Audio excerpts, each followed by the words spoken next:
Right, okay, just want to do a quick video of my bike and what I've done to it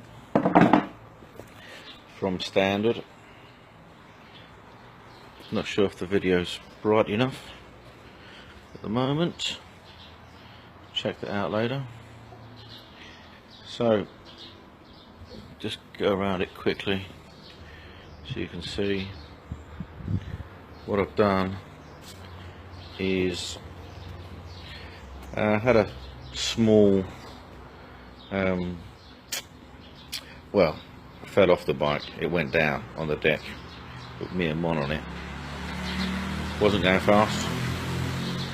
We were on a sand road and we were okay, really, but I did break something down here. Part of this broke around here. This is brittle. It's not very good actually. So I had to get it repaired. It cost me about £30 I think. So I thought to myself, well, if I'd had crash bars when I went over, it probably would have saved that. And that's a good thing, you know. So I thought then it'd be a good idea to make up some crash bars for it. This was about 2 months ago, I suppose. So anyway, I made this here. This is the crash bar here, I think. It's square. It is very strong. It really is strong. Okay. Didn't like the idea of it being square particularly, but I don't have the tools to bend metal. And it's functional. It does exactly what it's supposed to do. Okay. So I had that on the front there, both sides, right? That's the crash bar. But then that's not very helpful if you haven't got something on the back. You really need a crash bar on the back as well, or something on the back. Otherwise, this is going to hold the front part of the bike off the road, but then the back is going to be scratching on here, and I don't want that to happen.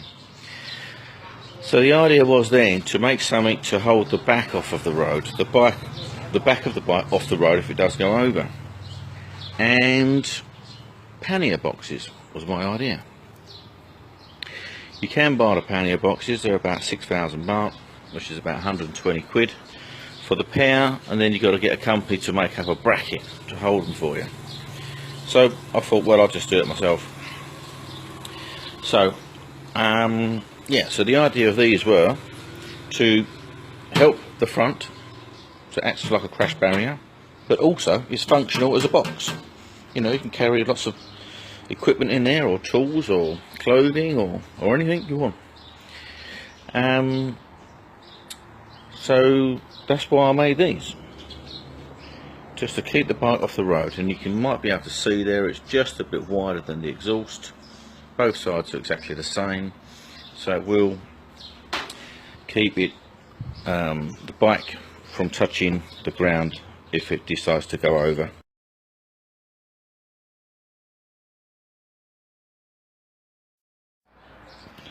Right, okay, so this is my second video now. The other one just ran out of memory space apparently. So there it is. Now the yellow strips I put on there, the bike is yellow, so it does kind of match a bit, but that's not the reason why I have these yellow strips on there. These are fluorescent stickers, so it's for the purpose of driving at night. Car headlights hit these, and these bing, they bright up white, just like a spotlight. They're very, very, very bright. Okay, I've had extras here, down here, and I've also added, this is white fluorescent strip. It actually, when the car headlights hit this, it's white, the same as this. Even though it's yellow now, it becomes white. You can see it on the camera here now, I think. See, it's yellow. When the light hits it, it's actually white. Yeah. And here, I'm not sure if you can get that on the camera. Difficult to get it, but it does. Trust me. Okay. and on the other side, of course, it's exactly the same. So I don't particularly like the look of it, but it's functional, it does the job, and I've tested it out, taken photos of the bike at night time, and bing, yeah, you can see it well. I've got it down here, around the boxes there, and I've also added extra around the top box, so I can carry lots of gear. Now, so at the front, on the crash bars here, or roll bars, or whatever they're called, so these look strange, don't they? A bit odd, I think. But while I was researching how to do these pannier boxes, I thought I'd take a look on YouTube and see how some of the guys on there's bound to be some guys on there that's made on their own, and there was. And while they were talking about their bikes and their pannier boxes, I noticed that some of the guys had round boxes like these.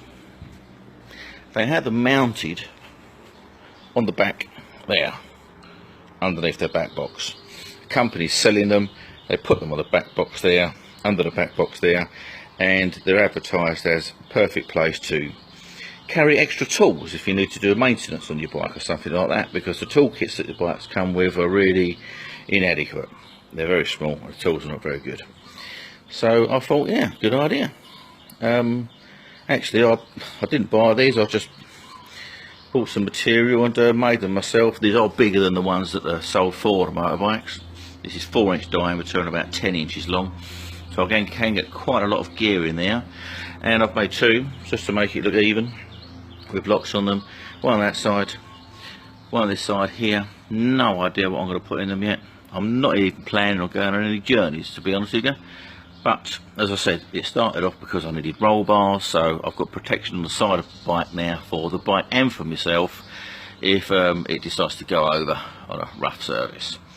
And I've added these because if I do want to go on a journey, then you know, I've got some space to carry perhaps maybe like a better toolkit in here, or a puncture repair kit, or the spray that you can get if you get a flat tyre. You can just connect it up, press the spray down, it is filled with gas, it inflates your tyre, and it puts like a silicone inside that seals up the hole. So you can buy it in, you put one in there, and the other one you could put maybe something like a first aid kit for the worst case scenario. You got a problem or you need to help somebody else, you've got some first aid stuff there, you know. Which is what some of the other guys have got, and I think it's a good idea. And this is plenty big enough to get more than enough first aid equipment in there. So it's a safety thing, again, sort of thing that you hope you never have to use, but you know, if it's the sort of thing you ever need and you've got it with you, then you're really going to be delighted that you've brought it with you. You've got it all there, you know. I think that's it for now. On the bike review, just a quick update, and yeah, if there's anything else I can think that I've got to forgot to mention or want to say, or if I change anything else, I'll oh, there is one other thing. I made this, look, this on here. What is it? Well, I'll tell you what it is. I can put my full face helmet in there and lock it on. It's as simple as that. Full face crash helmet can go in there, and actually with the design here, it was a bit tricky, but I got there, I had to bend this, it had to be very thin, but I can actually put a full face crash helmet in there and close the visor, completely closed, lock it up. It's safe, it's not going to be stolen, and if it rains, it's not getting wet either. So yeah, it's just a little extra added thing there. The idea was that before I only had the top box. When me and Mon go out to Macro or something and pick up a little bit of shopping, there's not always enough room for the shopping to put her crash helmet in there. So my one, you know, I thought, make this, we've got it secure, it's outside, it's waterproof, and you know, it's locked there. So just another little thing that I've added to it. Okay, well, I think that's it for now. This is the bike. It's a GPX Racing is the manufacturer, and the model is CR5 200. There it is. That's the rev counter, and here is the speedo, which is digital. Oh, the other thing I added as well, these are the mirrors that it came with a standard. These are the extra mirrors that I put on there, so I've got four mirrors on the bike, because I don't like blind spots. I like to know exactly what's going on behind me. And this here is, well, it's just for my mobile phone, which I use as a GPS, so I can get around. If I want to go on a journey, I can, no problem. Okay, that's it for now, and as I said, I'll keep you updated with another video if there's anything else I need to add. Cheers now, bye.